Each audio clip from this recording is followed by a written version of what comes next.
Hello दोस्तों, आज की इस वीडियो में हम सिलेबस देखने वाले हैं 202 का टीचिंग लर्निंग एंड एवेल्यूएशन। तो ये जो टॉपिक्स हैं वो हमारे साइकोलॉजी के हैं एंड इसमें जो फर्स्ट चैप्टर है उसमें हमें साइकोलॉजी के कंसेप्ट के बारे में पढ़ना है। चाइल्ड साइकोलॉजी, एजुकेशनल साइकोलॉजी, इसके कोर कॉन्सेप्ट्स पढ़ने हैं। फिर उसके बाद कैसे बिहेवियर को जज किया जाता है या फिर उसको क्या मेथड्स रहते हैं कि किसी बच्चे के बिहेवियर को जानने के लिए हम कौन से मेथड का यूज़ करेंगे। तो यहाँ पे वो मेथड्स भी हैं हमारे सामने, आप देख सकते हैं। Naturalistic method and participative observation होती है। किस तरह से एक टीचर ऑब्जर्वेशन कर सकता है क्लासरूम के अंदर या फिर उसके ग्रुप में रहकर या फिर बच्चे को एनालिसिस करना है, एक तरीके का इसका इंट्रोडक्शन देनी है या फिर उसके डेमेरिट और मेरिट हमें बताने होंगे। इसके बाद एक्सपेरिमेंटिंग मेथड क्या होता है? एक्सपेरिमेंट के माध्यम से बच्चे के बिहेवियर को चेक करना कि क्या इसका बिहेवियर इस पर्टिकुलर वे में ऐसा क्यों है। तो साइकोलॉजी ये जो हमारा जो सब्जेक्ट है साइकोलॉजी वाला, मतलब टीचिंग एंड लर्निंग इवैल्यूएशन, तो इसमें टीचर क्या कर रहा है? इवैल्यूएट कर रहा है, लर्निंग पॉसिबल हो पाए उसके लिए ये हमारा कंसेप्ट आया है। ठीक है, केस स्टडी, हम किसी बच्चे का बिहेवियर पर्टिकुलर इस तरह से क्यों है, ये क्यों इतना मतलब गुस्से में रहता है, तो हम केस स्टडी भी उसमें करते हैं। जैसे कि पोर्टफोलियो आपने सुना ही होगा, या फिर बहुत सारे मेजरमेंट स्केल्स होते हैं, रीडिंग स्केल्स होती हैं, जिसके माध्यम से ये बच्चे के बिहेवियर का पता लगाया जाता है। साइकोलॉजिकल टेस्ट होते हैं, बहुत सारी चीज़ें होती हैं। तो ये इसमें इनमें से हमें पढ़ना है नेचुरलिस्टिक मेथड, पार्टिसिपेटिव ऑब्जर्वेशन। ठीक है, और फिर उसके बाद एक्सपेरिमेंटल मेथड क्या होता है, केस स्टडी हमने पढ़ना है कि केस स्टडी क्या होता है। इंट्रोडक्शन दे दो, फिर उसके बाद इसकी मीनिंग डेफिनेशंस लिखो, या फिर इसके बारे में थोड़ा आपको जानकारी होनी चाहिए कि ये कैसे प्रोसीजर इसकी चलती है। नेक्स्ट इसमें आता है हमारा, इसका ही सब यूनिट आता है मोटिवेशन। तो मोटिवेशन काफ़ी को रिलेटेड है लर्निंग से। ठीक है, मोटिवेशन होगी तो ही लर्निंग पॉसिबल होगी। तो इसमें मोटिवेशन क्या होती है, इसका कंसेप्ट, डेफिनेशन, एक दो डेफिनेशन कर लो। फिर उसके बाद टाइप्स क्या होते हैं, पेरेंट्स का क्या रोल होता है बच्चे की मोटिवेशन में, टीचर का क्या रोल होता है, क्योंकि हम बच्चे से डील करने वाले हैं, तो वो इंटरेस्टिक तो होगा ही नहीं, वो एक्सटेंसिव ही होगा। इसीलिए यहाँ पे एक्सटेंसिव मोटिवेशन आ गया है। हमें एक्सटेंसिवली उनको कैसे मोटिवेट करना है, रीइंफोर्स करना है, जैसे कि स्किनर कहते हैं, या फिर बिहेवियरिस्ट यहाँ कहते हैं कि उनके व्यवहार में परिवर्तन रीइंफोर्समेंट से आए, या हम चाहते हैं कि किसी के व्यवहार में बदलाव आए, तो हम पर्टिकुलर कंडीशनिंग देते हैं। एक तरीके की एक्सट्रिंसिक मोटिवेशन यहाँ से मिलेगी। यहाँ पे हमें समझ में आता है थ्योरी ऑफ अचीवमेंट मोटिवेशन। तो यहाँ पे जो थ्योरी है कि किस तरह से अचीवमेंट पाई जा सकती है मोटिवेशंस के थ्रू। तो हाँ, आपने सुना होगा वो मोटिवेशन साइकिल, जो नीड, ड्राइव, या फिर आपकी जो भूख होती है या फिर नीड होती है, तो ही हमें ड्राइव आता है। फिर ड्राइव के बाद हम गोल को सेट करते हैं, फिर से हमारी जो साइकिल है वो चलता रहता है। ये थ्योरी है अचीवमेंट मोटिवेशन की। उसके बाद आता है सिडनी की एल प्रसी की थ्योरी, जो हम इसको देखेंगे। ठीक है, इसमें पहली तो किसकी आ गई? सिडनी की जो है थ्योरी है। ठीक है, थ्योरी कुछ कहती है ये बंदा कहाँ से है, ये इसकी क्या इंट्रोडक्शन क्या है इसकी, इन्होंने किस पे, मतलब हमने थ्योरी में यही पढ़ना होता है कि उसके एक्सपेरिमेंट्स क्या थे, उसने कैसे अप्लाई किया, कैसे इनका क्या योगदान है इन मोटिवेशन में। तो ये सब होता है। तो पहला तो हो गया सिडनी का थ्योरी। ठीक है, सेकेंड यूनिट में अगर हम आए तो लर्निंग क्या होती है, लर्निंग कैसे पॉसिबल है, करेक्टरिस्टिक्स क्या होती हैं, फिर इसके बाद नेचर ही करेक्टरिस्टिक्स होती हैं। फिर उसके बाद फैक्टर्स, ऐसे कौन से कारक हैं जिसकी वजह से लर्निंग अफेक्ट हो जाती है। ठीक है, बच्चा अगर स्वस्थ नहीं है तो फिर वो कैसे पढ़ पाएगा, कैसे लर्न कर पाएगा, मोटिवेटेड है तो कैसे लर्न कर पाएगा, खुश है तो मोटिवेशन, अगर खुश होगा तो एक्साइटेड है तो किस तरह से लर्निंग जो है वो इमोशन के साथ खेलती है। अगर आप बेसिकली आप इमोशनली स्टेबल नहीं हो तो आप लर्निंग पॉसिबल आपकी नहीं हो पाएगी। तो इसलिए आपको मोटिवेटेड होना पड़ेगा। बच्चे को मोटिवेशन कैसे लानी है, ये सब टीचर को सिखाया जा रहा है कि लर्निंग पहले वो खुद सीखेगा देन किसी को सिखा पाएगा ना। तो खुद के अंदर वो खुद मोटिवेटेड होता है देन किसी को मोटिवेट कर पाता है। तो नेक्स्ट इसमें आती है कि ऐसे कौन से फैक्टर्स हैं। पर्सनल फैक्टर्स हो सकते हैं, भाई घर पे कोई क्लेश हो सकता है या फिर कुछ भी गड़बड़ हो सकती है, पर्सनल फैक्टर हो गए। इन्वायरमेंटल मतलब कि गाड़ी नहीं मिली या फिर एक्सीडेंट किसी का देख लिया या फिर बच्चे का आते वक्त कुछ ऐसे घटना हो गई जो कि वो नहीं होनी चाहिए थी, वो हो गई। तो ये सब फैक्टर्स होते हैं जो कि उनकी लर्निंग पर इफ़ेक्ट डालते हैं। तो ये काफ़ी इंपॉर्टेंट है। इसके बाद ज्ञानी की कंडीशनिंग ऑफ लर्निंग थ्योरी। तो सबसे पहले इसमें थ्योरी कौन सी है, ज्ञानी की। तो हम यहाँ पे लिख लेते हैं ज्ञानी या फिर गैगनी या फिर कुछ भी कह सकते हैं। कंडीशन ऑफ लर्निंग मतलब कि लर्निंग की कंडीशन होनी चाहिए। तो यहाँ पे हम ज्ञानी के बारे में पढ़ेंगे, ये कौन थे, क्या एक्सपेरिमेंट करा और कैसे इन्होंने लर्निंग में अपना कदम रखा। तो ये दूसरे व्यक्ति हो गए। दूसरा हल की थ्योरी। तो ये थ्योरीज जो है मेरे को लगता है ये आपके अगर क्वेश्चन 16 मार्क्स का या फिर 12 मार्क्स का क्वेश्चन आ जाता है तो आपको ये थोड़ी इनके एक्सपेरिमेंट्स पता होने चाहिए, थोड़े इंट्रोडक्शन पता होनी चाहिए एंड इसकी इन्होंने किस पे फोकस किया, कौन से शब्द पे। इनका जो शब्दकोश है ना, मान लो कि ब्लूम टैक्सोनॉमी है तो उन्होंने कॉग्निटिव, अफेक्टिव और ये इन 3 चीज़ों पे फोकस किया था। तो ऐसे ही हमने इन व्यक्तियों के जो कीवर्ड्स हैं उनको समझना है कि ये किस पे ज़्यादा फोकस करते हैं और किन पे एक्सपेरिमेंट करें इन्होंने लर्निंग। क्योंकि ये एनिमल्स पे करते थे ताकि हम ह्यूमंस पे नहीं करेंगे ना, पहले एनिमल्स पे करें और फिर हम पे ये कोशिश करते हैं कि हम भी ऐसे ही सीख सकते हैं। नेक्स्ट इसमें आती है behaviouristic perspective of learning concept and contribution to the education. तो इसमें बताया गया है कि कैसे जो बिहेवियरिस्ट हैं, मतलब कि जो व्यवहारवादी सोच रखते हैं, स्किनर हो गए, पेवलॉव हो गए या थॉर्नडाइक हो गए, ये तीनों जो भी बिहेवियरिस्ट हैं ये कहते हैं कि व्यवहार को परिवर्तन किया जा सकता है उसको कंडीशन करके या फिर उसको ऐसी चीज़ें स्टिमुली दे के, रिस्पॉन्स दे के। पर इनके जो कीवर्ड्स हैं ना वो आपके इधर उधर नहीं होने चाहिए। आपको बेसिकली इसमें यही समझने की कोशिश करनी है कि व्यवहार में परिवर्तन लाया जा रहा है किसी कंडीशंस के द्वारा। कोई एक्सपेरिमेंट किया होगा कुत्ते पर या चूहे पर या बिल्ली पर या चिंपैंजी पर, बहुत सारे इसमें आए। तो इसमें भटकना नहीं है, आपको ये समझने की कोशिश करनी कि इस व्यक्ति का ये एक्सपेरिमेंट था और इस व्यक्ति ने इस तरह से लर्निंग को इम्प्लीमेंट करा किसमें, एजुकेशन इस। पर इसमें जो ये टॉपिक है ना, बिहेवियर पर्सपेक्टिव, कैसे जो बिहेवियरिस्ट हैं वो कहते हैं कि इस प्रकार से लर्निंग हो सकती है। तो लर्निंग पॉसिबल हो सकती है ड्यू टू द कंडीशनिंग। तो हम इसमें यही लिख सकते हैं कि बिहेवियरिस्ट कौन है, ठीक है, कौन कौन है इसके जो महान ज्ञाता बिहेवियरिस्ट हैं जो कि बोलते हैं कि भाई बिहेवियर के द्वारा बिहेवियर को परिवर्तन किया जा सकता है अगर उसे लर्निंग के साथ कनेक्ट किया जाए, कंटेक्ट जो भी है, एसोशिएट किया जाए, कनेक्शनिज्म की बात करते हैं, एसोसिएशन की बात करते हैं, फिर कह सकते हैं कि एक तरीके की कंडीशन, स्टिमुली उनको दी जाए, रीइंफोर्समेंट दी जाए तो बच्चा सीख सकता है। और किस तरह से जो बिहेवियरिस्ट है इन्होंने कैसे हेल्प किया एजुकेशन को और इवॉल्व करने के लिए। इसके बाद theory of trial and error theory, ये काफ़ी इंपॉर्टेंट है। ये थ्योरी है थॉर्नडाइक की। थॉर्नडाइक जो है वो फादर हैं, ठीक है। थॉर्नडाइक की ये थ्योरी है, ये भी हमारे काउंट हो जाते हैं। फिर उसके बाद हमारे आ जाते हैं पेवलॉव इसके सेकेंडरी, मतलब थॉर्नडाइक जो थे वो पहले इंसान थे जो एक्सपेरिमेंट करे थे जिन्होंने बिल्ली पर, ठीक है। उसके बाद पेवलॉव आए, उन्होंने क्लासिकल कंडीशनिंग दी, उन्होंने अलग अपना व्यू रखा, ठीक है, अपनी थ्योरीज़ के थ्रू पेवलॉव ने।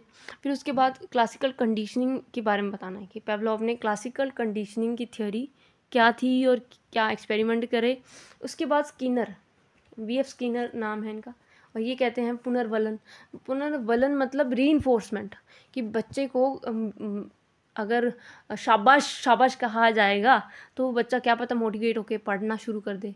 अगर वो कंटिन्यूसली उसको रीइंफोर्स किया जाएगा तो वो क्या पता वो करना ही छोड़ दे, है ना। तो ये सारी जो हैं वो काफ़ी उन्होंने बात की कि इस तरह से अगर रीइंफोर्स किया जाएगा तो इस तरह से होगा, ऐसे ऐसे। तो यहाँ पे हमने देखे कि सिडनी, ज्ञानी, हल थॉर्नडाइक, पावलोव, स्किनर, कितने सारे हमारे जो है क्या आगे ये स्किनर की ऑपरेंट कंडीशनिंग हमने पढ़नी है, और फिर पावलोव की क्लासिकल कंडीशनिंग। उसके बाद हमारे आते हैं, ये तो हो गए हमारे बिहेवियरिस्ट, बिहेवियर की बात कर रहे हैं कि बिहेवियर में परिवर्तन इस तरह से आ सकता है।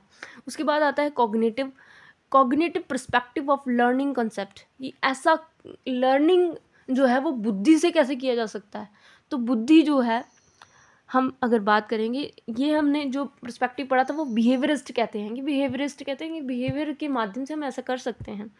पर जब हम बात करते हैं कॉग्निशन की, कि हम बुद्धि का प्रयोग करेंगे, बिहेवियर का भी प्रयोग करेंगे, बट बुद्धि का मैक्सिमम यूटिलाइजेशन करेंगे बिहेवियर के साथ। तो इसमें आ जाते हैं थियोरी ऑफ गेस्टाल की थियोरी, जिसमें गेस्टाल एक अलग ब्रांच है, स्कूल ऑफ साइकोलॉजी है। जैसे कि बिहेवियरिस्ट एक साइकोलॉजी है, स्ट्रक्चरलिज्म एक साइकोलॉजी है, वैसे ही एक गेस्टालिज्म या फिर कह सकते हैं कि गेस्टालॉजी जो भी कह सकते हैं, जो कि ये एक वाद है, मतलब इज़म है, जो कि बात करते हैं कॉग्निशन की अलॉन्ग विद बिहेवियर। पहले बिहेवियर शुरू होगा, देन हम कॉग्निशन को ऐड अप करते चले जाएंगे। मतलब कि कॉग्निशन की बात जो करेंगे वो है हमारे कोलर वो वाला नहीं जो हवा देता है, कोलर, ब्रूनर, ठीक है, ब्रूनर, सॉरी गाइज, असबल, जो भी बोलते हैं, अशबल बोल दो, उजबल बोल दो, जो भी, ये 3 बंदे हैं जिनकी थ्योरी हमको पढ़नी है। तो आप ये 3 यहाँ पे लगा लो, 6 हमने पहले पढ़े, तो कितने हुए, 9-10 हो जाएंगे ऐसे ही। तो आप देख रहे हो कि कितने सारे, कि एक तो हल हो गया, 1 गैंगनी, 2 Sydney, 3 Thorndike, 4 Pavlov, 5 Skinner, 6 Gestalt की कोलर, 7, 8 और 9, लगभग हमारे पास 9 थिंकर्स या फिर कह सकते हैं कि 9 साइकोलॉजिस्ट हैं जिसको हमने रीड करना है। और हमें पता होना चाहिए कौन जर्मनी से है, कौन अमेरिका से है, कौन ग्रीक का है, कौन किसने क्या किया, सारी दुनिया का इसका पर्चा हमें पता होना चाहिए, ठीक है।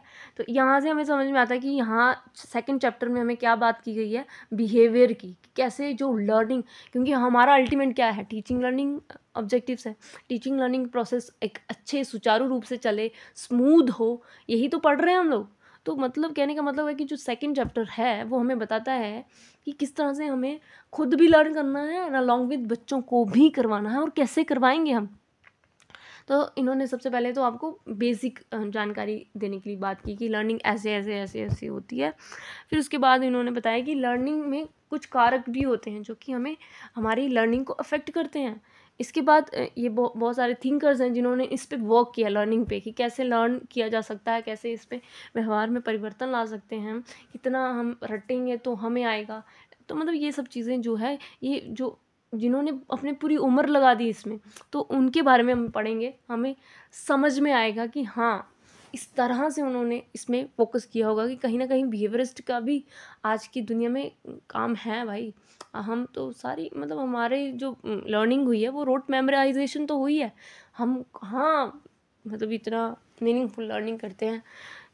तो कहने का मतलब है कि ये जो थिंकर्स हैं या फिर जो साइकोलॉजिस्ट हैं, इनके बारे में पढ़ के हमें ये समझ में आता है कि भाई कैसे लर्निंग की जा सकती है।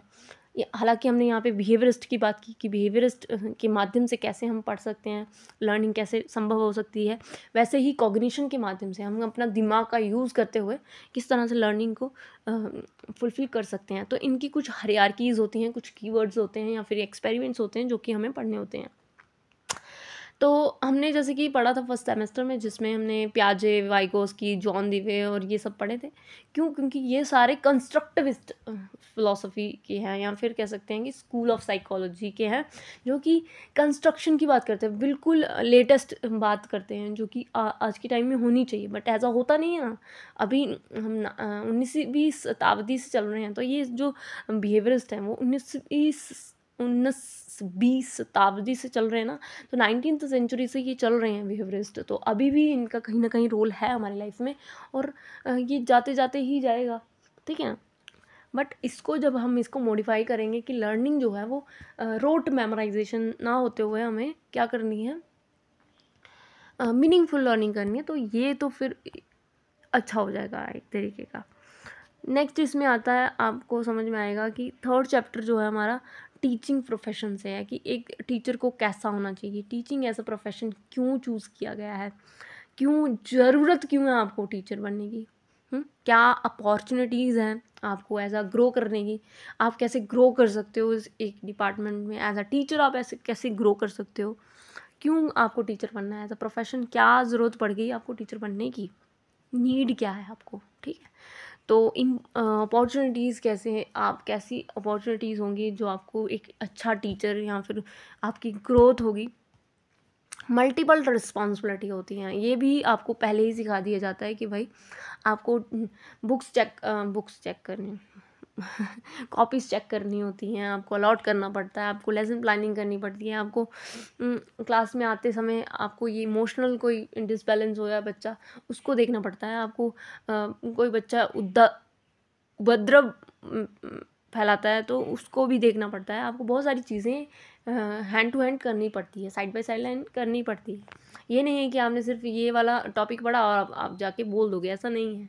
आपको बहुत सारी चीज़ें, आपको एवेल्युएशन, असेसमेंट, आपको हर चीज़, उसकी रिपोर्ट कार्ड, एनुअली मीटिंग करनी पड़ती है, बहुत सारी चीज़ें बहुत सारी चलती हैं। तो इसमें यही बताया कि टीचर की बहुत सारी रिस्पॉन्सिबिलिटी होती है एक इंस्टीट्यूशन में, आपको अटेंडेंस लेनी पड़ती है, आपको रजिस्ट्री करनी पड़ती है, इस बच्चे का रिकॉर्ड रखना पड़ता है। तो ये सारी क्या है, एक इंस्टीट्यूशनल सेटिंग में आपको किस तरह से एक मल्टीपल रिस्पॉन्सिबिलिटी दी जाती है, तो आप अवेयर रहे। Role of teacher in development of personal relationship between the teacher and learner. तो भाई टीचर का कैसे डेवलपमेंट होगी, कि कैसे वो डेवलप होगा teacher, role of a teacher in development, कैसी डेवलपमेंट होगी, किस प्रोसेस की, कि जब टीचर और लर्नर पढ़ा रहे हैं आपस में तो उन दोनों का संबंध एक अच्छा संबंध हो, कंस्ट्रक्टिव हो, जिसमें लर्निंग प्रॉपर हो, या फिर उसमें कुछ आउटकम निकल के आए। तो कहने का मतलब है कि पीयर ग्रुप में कैसा उसका रिलेशन है, अब कैसी सेल्फ एस्टीम डेवलप हो सकती है, या फिर ऑटोनॉमी की स्वतंत्र हम व्यक्ति, बच्चा भी फील करे और खुद टीचर भी फील करे। Feeling of freedom among learners, तो जो भी लर्नर्स हैं, ठीक है, उसमें आप लर्निंग के लिए फ्रीडम फील करें, ना कि आप दबाव फील करें कि वो पढ़ गया मैं रह गया, ऐसा नहीं। और बच्चों के अंदर भी होनी चाहिए। उसके साथ education in inclusive setting with the inclusion of disable and marginalise group, ठीक है। ये जो क्वेश्चन है ना वो आपका इंक्लूसिव एजुकेशन से रिलेटेड है। कैसे? क्योंकि आपने पढ़ा होगा कि किस तरह से एक एजुकेशन, जो नॉर्मल इंक्लूसिव एजुकेशन की हम बात करते हैं, जिसमें समावेशी शिक्षा की बात करते हैं कि सब व्यक्ति, individual differences are welcomed in the class, तो हमें सबको लेके चलना है। कोई बच्चे को समझ में नहीं आ रहा, उसकी आंखों में दर्द है, तो उसको आगे बिठाया जाएगा, या फिर उसको वैसी इम्यूनिटीज़ प्रोवाइड करी जाएंगी ताकि वो अपनी लर्निंग को सुचारू रूप से चला पाए। और वो एक तरीके का उसको बिल्कुल अलग थलग नहीं कर देना कि तुम मार्जिनलाइज हो, तुम तो गरीब हो, या तुम काले हो, या फिर कोई भी तरीके से कोई भी। अगर हमारा कॉन्स्टिट्यूशन हमें ऐसा अलाउ नहीं करता तो हमें एज अ टीचर हमें क्यों करना है। तो एक इंक्लूसिव सेटिंग हो, कैसे डिसेबल को कैसे हमें इंक्लूड करना है। प्रिसीजन टीचिंग मतलब क्या होता है, प्रिसाइजिंग, या कह सकते हैं कि एक टीचिंग कैसे होनी चाहिए। प्रिसाइजिंग इन द सेंस कि आप समझ लो, प्रिसाइजिंग कि आपका एक स्ट्रक्चर क्या रहने वाला है, आप किस तरह से पढ़ाने वाले हैं, प्रिसाइजिंग। तो तीसरा जो चैप्टर है वो हमारा रिलेटेड है टूवर्ड्स द टीचर का प्रोफेशन कैसा होना चाहिए, उसका लर्नर के साथ कैसा को रिलेशन होना चाहिए, किस तरह से टीचर अपने आप को ग्रो कर सकता है लाइफ में, या फिर इंस्टीट्यूशनल की कैसी रिस्पॉन्सिबिलिटी होती है जिसको उसको फॉलो करना होता है, ठीक है, अपनी सेल्फ इस्टीम कैसे डेवलप कर सकता है। ये सब चीज़ें एज अ टीचर के लिए इस साइकोलॉजी में बात की गई है। Fourth unit is very very important, I think you have to be very aware. इसमें भी हमारी थियोरी आ गई। हमने सोचा कि सिर्फ 9 ही जो हैं थिंकर्स हैं या फिर उसको ही हमने पढ़ना है। यहाँ पे भी हमारे थॉर्नडाइक फिर से आ जाते हैं क्योंकि उनकी मल्टी फैक्टर थियोरी है।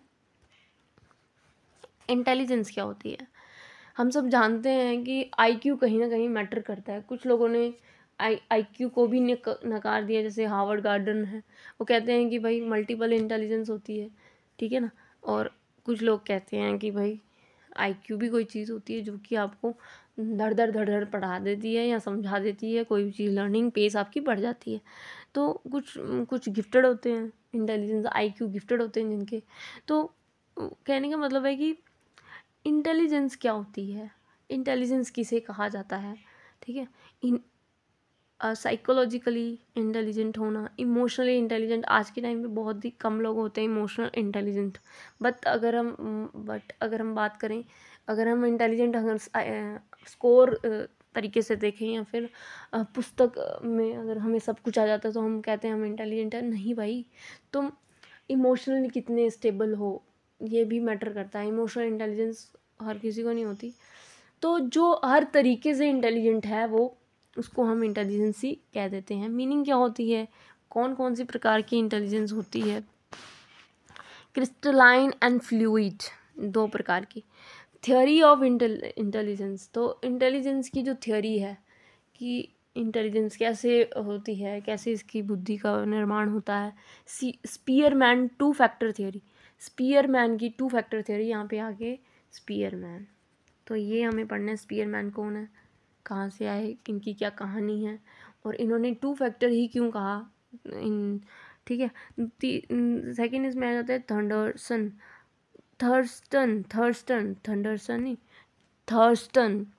थर्स्टन की ग्रुप फैक्टर थियोरी है, ठीक है। उसके बाद थॉर्नडाइक कौन है? थॉर्नडाइक जो है, जो अभी हमने पहले पढ़े error, trial and error theory जिसकी है, उन्हीं की एक और थ्योरी है मल्टी फैक्टर थ्योरी। उन्होंने कहा कि जो इंटेलिजेंस है वो मल्टी फैक्टर है। और फिर अगर थर्स्टन कहें तो वो कह रहे हैं ग्रुप में जो है इंटेलिजेंस काम करती है। या फिर स्पीयरमैन कहते हैं कि 2 प्रकार की बुद्धि लब्धि होती है। तो इस तरह से उन्होंने इंटेलिजेंस अपने अपने तरीके से बताया। हमें क्या करना है, हमें किसी के साथ नहीं चले जाना है, हमें सिर्फ समझने की कोशिश करनी है कि ऐसा हो सकता है। बहुत सारे ऑप्शंस हैं हमारे पास, हम कोई भी ऑप्शन को यूज़ कर सकते हैं क्लासरूम के दौरान, ठीक है। हम ऐसा नहीं है कि किसी एक व्यक्ति अगर हम उसको सही मान रहे हैं तो हम उसके ही पीछे पड़ जाएंगे, नहीं, हमें सबकी पर्सपेक्टिव पता होनी चाहिए एज अ टीचर, ठीक है। तो इसमें पहला तो ये आ जाता है इंटेलिजेंस की पूरी पटकथा। दूसरे एस्पेक्ट में हमें पढ़ना है मीनिंग ऑफ असेसमेंट, कि असेसमेंट क्या होता है, क्यों हम असेस करते हैं बच्चे को, इवेलुएशन करने की क्यों ज़रूरत होती है, नीड क्या होती है, भाई क्यों करने की पड़ी है आपको, है ना। असाइनमेंट क्यों देने होते हैं हम बच्चे को क्लासरूम में, असाइनमेंट क्यों देते हैं, तो ये सब चीज़ें होती हैं। कंसेप्ट मैप क्या होते हैं, कंसेप्ट टेस्ट क्या होते हैं, ग्रुप वर्क क्यों दिया जाता है, रूब्रिक्स क्या होते हैं, ये सब चीज़ें जो है वो असेसमेंट में आ जाती हैं। Meaning of evaluation, basis of evaluation, देखो असेसमेंट अलग होता है और इवेल्युएशन मतलब अलग होता है। असेसमेंट होता है जब कोई चीज़ पढ़ा रहे हैं और उसी समय हमने देखा कि क्या बच्चे में क्या स्कोप है, कितना स्कोर कर रहा है, कितना मेजरमेंट है। इवेल्युएशन होती है कि वो कितने बदलाव उसमें देखने को मिले over the period of time. तो इवेल्युएशन होती है कि प्रगति, विकास। और जो असेसमेंट होता है वो पर्टिकुलर होता है ना। बच्चे की इस चैप्टर में इस क्वेश्चन में नहीं आ रहा है, तो ये असेसमेंट हो जाता है। इसमें समेटिव असेसमेंट व ये सब चीज़ें हम पढ़ लेंगे। बेसिक ऑफ इवेल्युएशन, कि इवेल्युएशन किस तरह से होती है।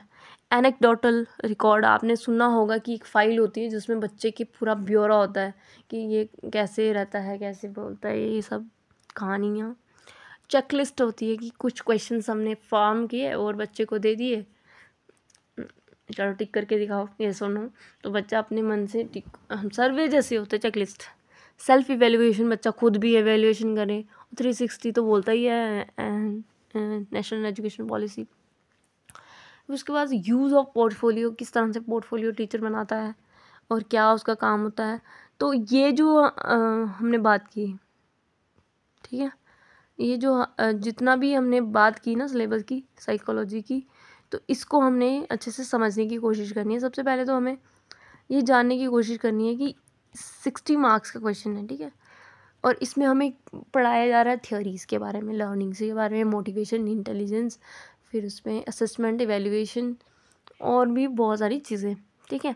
और इससे हमें पता चलेगा कि बच्चे के व्यवहार में कितना परिवर्तन आया, कितना आउटकम हमें देखने को मिल रहा है और कितना हम इसमें और इम्प्रूवमेंट ला सकते हैं। इंटेलिजेंस क्या होती है, मोटिवेशन कैसे दे सकते हैं बच्चे को, टीचर को मोटिवेटेड होना चाहिए, लर्निंग कैसे होती है, मेथड्स क्या होते हैं लर्निंग के, इंक्लूसिव सेटिंग में हमें किसी के साथ भेदभाव नहीं करना है, मार्जिनलाइज ग्रुप इसमें आ जाता है। लगभग हमने कुछ कुछ इसमें टॉपिक्स पढ़े हुए हैं, ठीक है। तो देखेंगे। Till then bye bye, take care guys. ये हमारे ऑब्जेक्टिव्स हैं, हमें नहीं भूलना होगा, ठीक है। थोड़ा थोड़ा हम पढ़ेंगे and hope you enjoy this video. Till then, bye bye, take care, see you.